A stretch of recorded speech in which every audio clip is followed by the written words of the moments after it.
சர்ச்சையை ஏற்படுத்தியிருக்கு. அவருடைய பேச்சு எப்படி பார்க்குறீங்களோ? அதாவது அண்ணல் அம்பேத்கர் அவர்கள் உடைய வாழ்க்கை, அவருடைய அர்ப்பணிப்பு, அவருடைய அறிவுத்திறன் யாரோடும் ஒப்பிட முடியாது. அவருடைய உயரத்திற்கு அவர் வாழ்ந்த காலத்திலும் இல்லை, இன்று வரையிலும் யாரும் இல்லை. நாடாளுமன்றத்தில் விவாதத்தின் போது உள்துறை அமைச்சர் அமித்ஷா அவர்கள் அம்பேத்கர் அவர்களை 2-3 முறை சுட்டிக்காட்டி சொல்லியிருக்கிறார். அதில் எந்த தொனியில், எந்த நோக்கத்தில் அது சொல்லப்பட்டார் என்பது நம்மளுக்கு முழுமையாக தெரியாது.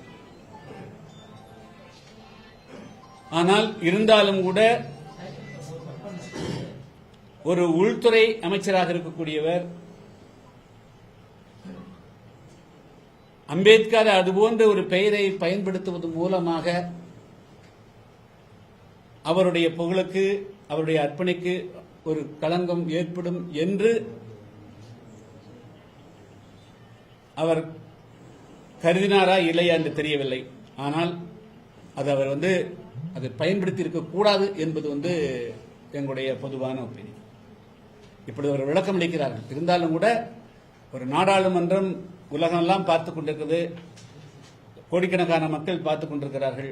அதுல அவருடைய புகழுக்கு களங்கம் குறிக்கக்கூடியமாறு அந்த வார்த்தைகள் தவிர்த்திருக்க வேண்டும் அப்படிங்கிறது என்னுடைய பார்வை. அதுக்கு மேல ஆழமா சொல்றதுக்கு அதை முழுமையா கவனிச்சிருந்தா நான் அதை சொல்ல முடியும். இருந்தாலும் கூட அப்பேரண்டா வெளிப்படையா பார்க்கிற போது அது அவருடைய புகழுக்கு ஒரு மதிப்பு குறைக்கிற மாதிரி இருக்குது. இதை தவிர்த்திருக்க வேண்டும்ங்கிறது என்னுடைய பார்வை. சார், அவர் என்ன சொல்றாருன்னா, அம்பேத்கர் சொன்னா உங்களுக்கு எந்த பயனும் இல்லை, ஆனா கடவுள்னு சொன்னீங்கன்னா கூட உங்களுக்கு சொர்க்கம் கிடைக்கும் அப்படின்னு. இல்ல, அதான் சொல்றேன். இல்ல, அதான் இல்ல மொத்தம். அதாவது அம்பேத்கருடைய உயரம் என்பது வேறு. அவருடைய உயரத்தை இன்னைக்கு கோடான கோடி இப்ப நாமெல்லாம் உட்கார்ந்துக்கிறோம் அப்படின்னு சொன்னா, இன்னைக்கு எல்லாருடைய பேச்சுரிமை, எழுத்துரிமை, கருத்துரிமை பல நாடுகள், கனடா நாட்டினுடையது, அமெரிக்காவினுடையது, இங்கிலாந்து நாட்டினுடையது, ஐரிஷ் நாட்டினுடையது, பல நாடுகளுடைய அரசியல் சாசனத்தை ஒப்பிட்டு அவர் உடல்ல சரியில்லாத போதும் கூட எல்லாரும் கான்ஸ்டிடியூஷன் மெம்பர்ஸா இருந்தாங்க. ஆனா ஒருத்தரும் கூட முழுமையா அர்ப்பணிக்கல. எல்லாரும் ஒப்புக்கு இருந்தாங்க. ஆனா அந்த பொறுப்பை முழுமையாக தன்னை பொறுப்பேற்றுக் கொண்டு அவர் பேச்சுரிமை, எழுத்துரிமை, கருத்துரிமை அவர் எஸ்டாப்ளிஷ் பண்ணிக்கிறார். எனவே அப்படிப்பட்ட ஒரு அர்ப்பணிப்பு மிக்க ஒரு உன்னதமானவர். எனவே அவரை நீங்கள் வேறோடும் யாரோடும் ஒப்பிடக்கூடாது. அவர் யாரோடும் ஒப்பிடப்படுவதற்கு உண்டான மனிதர் கிடையாது. அவர் யாரோடும் ஒப்பிட முடியாத அளவுக்கு உயரமானவர். அவ்வளவுதான் சொல்ல முடியும்.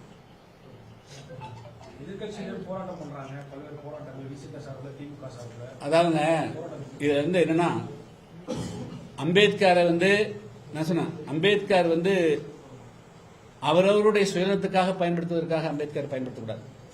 சில பேர் தங்களை முன்னிலைப்படுத்துவதற்காக அம்பேத்கரை பயன்படுத்துறாங்க. சில அமைப்புகள் தங்களை முன்னிலைப்படுத்துவதற்காக அம்பேத்கரை பயன்படுத்துறாங்க. சில கட்சிகள் அதாவது எதுவுமே இல்லைன்னா ஆபத்துக்கு பயன்படுத்துற மாதிரி அம்பேத்கர் பயன்படுத்துறாங்க. அதெல்லாம் அதே கண்டிக்கத்தக்கது. எப்படி அம்பேத்கரை வேறு இடத்துல ஒப்பிடக்கூடாதோ அதே போல அம்பேத்கரையும் அவருடைய சுயநலத்துக்காக பயன்படுத்தக்கூடாது. கோடான கோடி மக்கள் இன்னைக்கும் சாதாரணமான, நீங்க பார்த்திருப்பீங்க 2 நாளைக்கு முன்னாடி அது கடந்த பிப்ரவரி மாசத்துல ஏதோ ஒரு மத்திய பிரதேசத்துல கூடி பொதுக்கிணத்தை தண்ணி எடுத்ததுக்காக 5 பேர் அடிக்கக்கூடிய கொடுமை. இன்னைக்கும் தமிழ்நாட்டில் நூற்றுக்கணக்கான கிராம கோயில்கள் நுழைய முடியல. உங்களுக்கு தெரியும் ரெட்டை டம்ளர் பிரச்சனை எவ்வளவு இருந்துன்னு தெரியும். அதே போல இளையராஜா என்ற ஒரு மிக பிரபல உலக பிரசித்தி பெற்ற திரைப்பட இசை அவரே ஒப்பிட முடியாது. அவர்னால ஒரு கோயிலுக்குள்ள பக்கத்துல கடவுளுக்குள்ள போற நிலைமை இருக்குது. இதுக்கெல்லாம் யாரும் போராடவில்லை. இப்ப நான் மாஞ்சோலை தேயிலை தொட்டது என் சொந்தக்காரர்களாக போராடுறேன். என்னுடைய உணர்வு நான் அந்த மக்கள் அந்த மக்களுடைய கஷ்டங்களை உணர்ந்து போராடுகிறோம். ஆனா அந்த கஷ்டங்கள் அந்த மக்களுக்காக போராடுவதற்கு ஒருத்தர் வரதில்லை. மாஞ்சோலை தேயிலை தோட்டத்துக்கு ஏன் தமிழ்நாட்டில் இருக்கிற ஒரு அரசியல் கட்சி கூட இந்த மாதிரி போராட மாட்டேங்கிறாங்க? நாங்க கடந்த நவம்பர் மாதம் 7ஆம் தேதி என்ன கேட்டோம்? 2 கோரிக்கை கேட்டோம், சட்ட ரீதியாக கேட்டோம். உள்ளிடுக்கீடு முறையா இல்ல, நியாயமா இல்ல. ஒரு 76 சாதிக்கு ஒரு சாதி கொடுக்க கூடாதுன்னு தான் கேட்டோம். இன்னொரு சாதி கொடுக்க கூடாது கேட்டோமா? அதை தடை பண்ணீங்க. நேத்து அறிவிச்சு இன்னைக்கு இப்படி எல்லாமே ஆர்ப்பாட்டம் பண்றாங்க. சோ ஆனால் அம்பேத்கரை யார் வேண்டுமென்றாலும் எப்படி வேண்டுமென்றாலும் பயன்படுத்தக்கூடாது, அதையும் நாங்கள் கண்டிக்கிறோம். அதனால எதிர்கட்சிகள் இது அரசியல் நாடகத்துக்கெல்லாம் அம்பேத்கரை பயன்படுத்தக்கூடாது, அதையும் ஏற்றுக்கொள்ள முடியாது. ஒரே இந்த 94 பக்கத்துல சஜஷன் இருக்கு. ஆமா, அதுல பாத்தீங்கன்னா ரெக்வெஸ்ட் டு கன்சிடர் அப்படின்னு தான் போட்டாங்க. சரி,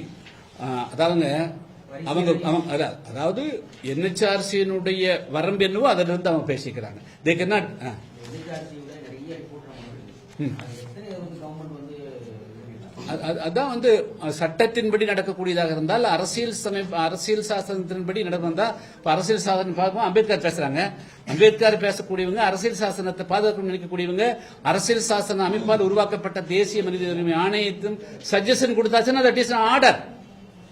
அது ஆர்டர் தான், அதைத்தான் ஃபாலோ பண்ணணும். அவங்க கோர்ட்டு கிடையாது, அது அவங்களுடைய வார்த்தையில சொல்லிக்கிறாங்க. அதை தமிழ்நாடு அரசு நடைமுறைப்படுத்தணுங்கிறது அதனுடைய பொருளுங்க. நடைமுறைப்படுத்தினாங்க, படுத்தாமல் இல்லை கிடையாது. இதுக்கு என்ன சார்சி இருக்குது? It is legal commitment. Tamil Nadu அரசு சட்ட ரீதியாக நிறைவேற்ற வேண்டிய கடமை இந்த அரசுக்கு இருக்குதுங்க.